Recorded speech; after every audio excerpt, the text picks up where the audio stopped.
Hey guys, it's Yoki here and welcome to the channel for our very first quick look at version 1.0 for Le Mans Ultimate. It has finally arrived here today and we are going to be driving one of the two new cars, the Aston Martin Valkyrie hypercar.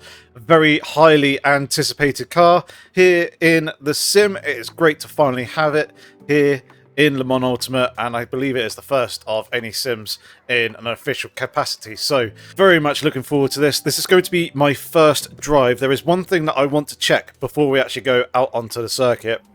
This is the new updated UI for the car setups. We've got the standard Le Mans setup currently running, but one distinct feature about this hypercar that separates it from the other hypercars, as a Valkyrie goes past in the background. My god, it does sound great in the externals, even just sat here in the pit lane. There's one coming down the pit lane as well. But yeah, one distinct thing is in the hypercar rule set, there is only one aero element that can be changed on the car. The vast majority of hypercar manufacturers have gone with the rear wing being that adjustable element. However, for the Valkyrie, they have made it the front diffuser that is adjustable.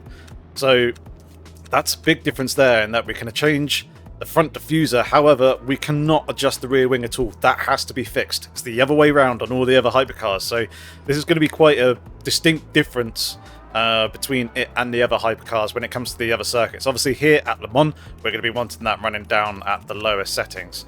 I am going to just change things down to my usual settings. There's a couple of cars go flying past there in the background. The usual settings in terms of the traction control. Everything else kind of looks to be pretty much standard as per all the other hypercars that we've seen. But yeah, just gonna adjust those, and we should also chuck on the medium tyres. Alright, so let's go ahead, get ourselves out onto the track. As Valkyrie flies past, turn on the ignition, turn on the starter motor. Now this should roll off under the electrical power first, so we engage first gear. Oh, okay, indeed it does, but the actual internal combustion engine kicks in much sooner than it does in comparison to other LMDH cars. They usually kick in about 45-50 kilometers an hour. That kicked in, I think, in around 20-25. Old tyres are definitely a thing. This car, quite a bit of wheel spin out the exit, so we'll take it nice and easy through here. Once the tyres start to warm up, we'll get pushing a little bit more.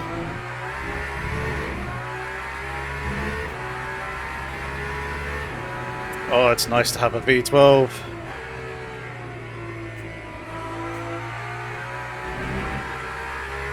Obviously, we are sat inside the cockpit of the car and also in front of that glorious singing V12 engine. So the internal sounds are going to be a bit more muted in comparison to the external sounds that you would typically hear as the car goes flying past. As even drivers themselves have said that they can't really hear that V12 quite as well, or it doesn't sound quite as glorious as us spectators get to enjoy it when we're stood trackside or watching a TV broadcast of the race and the car goes flying past.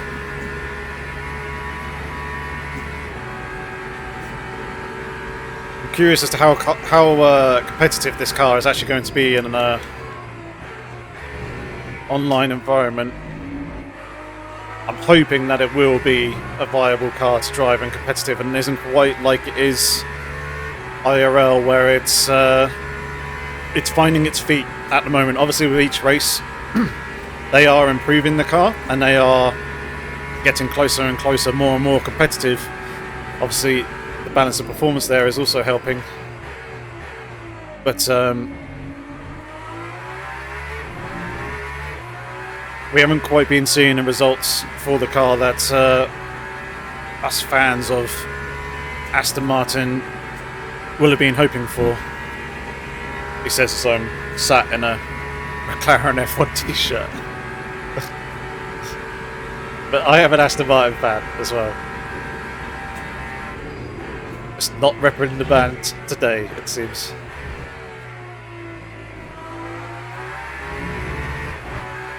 Right.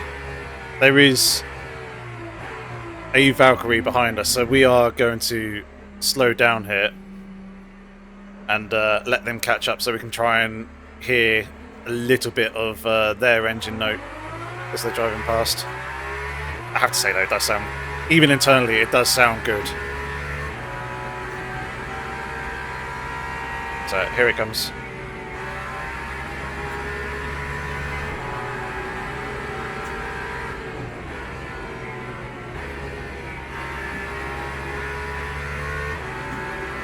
Got back a little bit from them at the moment, so we're not really going to hear them, but we did hear a little bit as they did fly past us. From the back it does look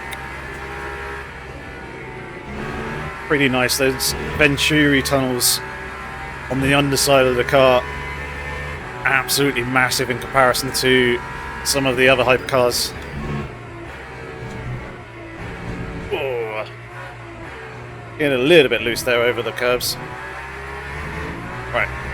Let's try pushing a little bit here, see what sort of lap time we can get out of the car. At the moment, the fastest time that someone's done is a 3:28.0, as we can see up in the top left.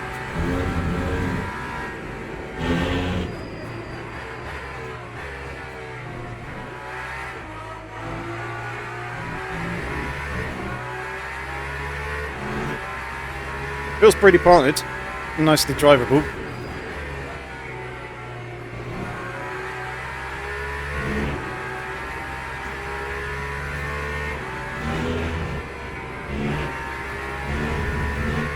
Yeah, it's got some good front end grip. Quite a bit of confidence there in Tetra Rouge.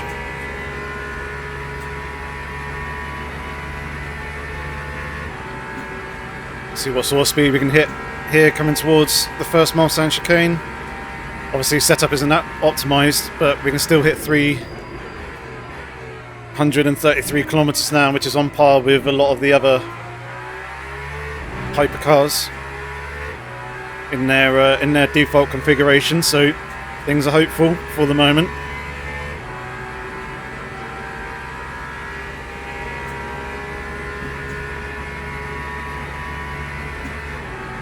Quite like the information that is provided on the steering wheel.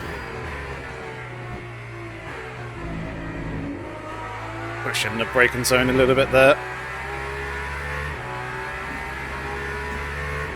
So let's try adjusting the brake bias, or sorry, the anti-roll bar, and that's down. That's indicated down on the very bottom right-hand corner of the steering wheel. See that both front and rear.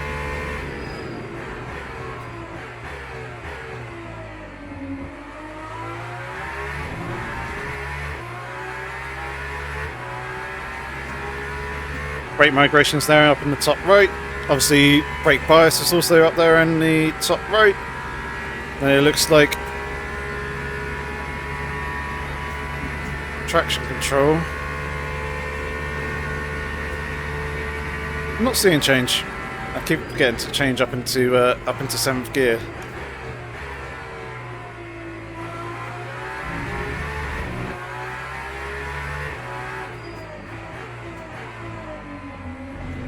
She's got some really nice front end grip. So you can see longitudinal and lateral TC. Don't see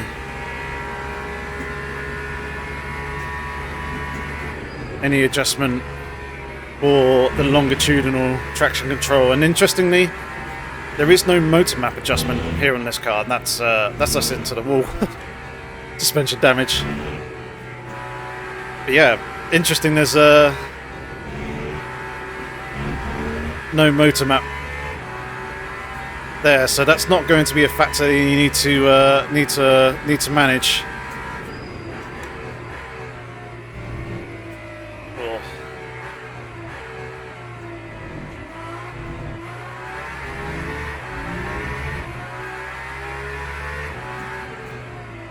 So 330, even with some mistakes.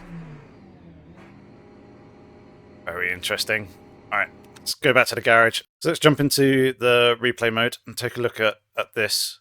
I did notice when we got into it, we were basically live and clicking up the replay bar up here. Various other things that you can turn on off, such as the standings, track map, obviously car status and all that sort of thing. So we go back just a little bit to us coming out the pit lane. Let's enjoy the lovely sweet sounds of the V12 together. Glorious burble on the pit limiter.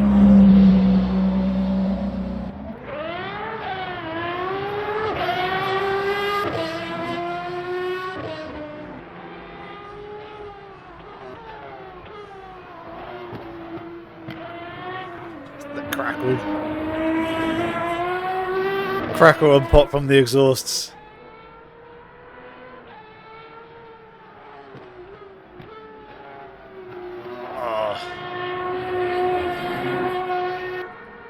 I've praised Le Mans Ultimate numerous times in the past for the external sounds, trackside sounds that they are able to produce, and this is nothing short of excellent.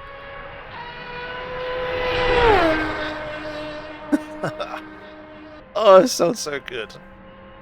I'm so pleased to see.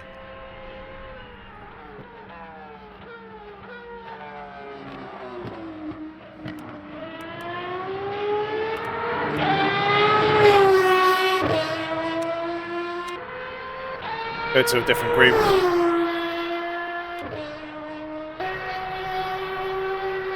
Let's also jump ahead a little bit.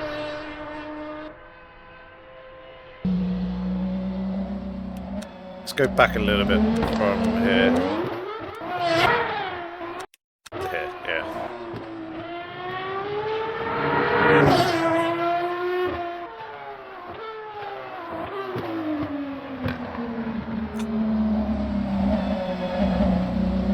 Just listen to that. Oh, it sounds so good.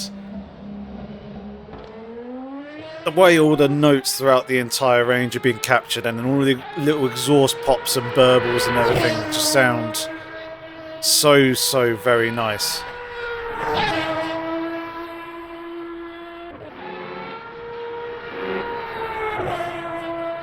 Let's just hear it go through the final chicane.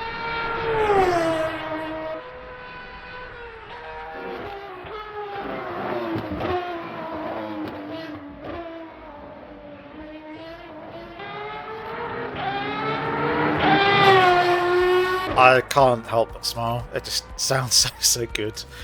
So yeah, here is our first look at the Aston Martin Valkyrie. I just wanted to give it a quick go during my lunch break here at work and see what the car is like, get a little bit of an initial impression and get a video out for you all, because no doubt a lot of you will be jumping into this car as soon as you possibly can.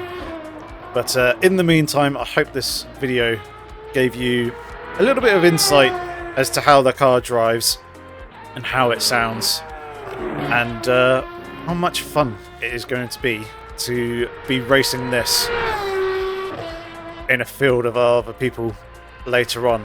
I will be live streaming this, or live streaming a race later on this evening, so make sure to check that out. But in the meantime, thank you very much for watching, everybody. Have fun, stay safe, take care.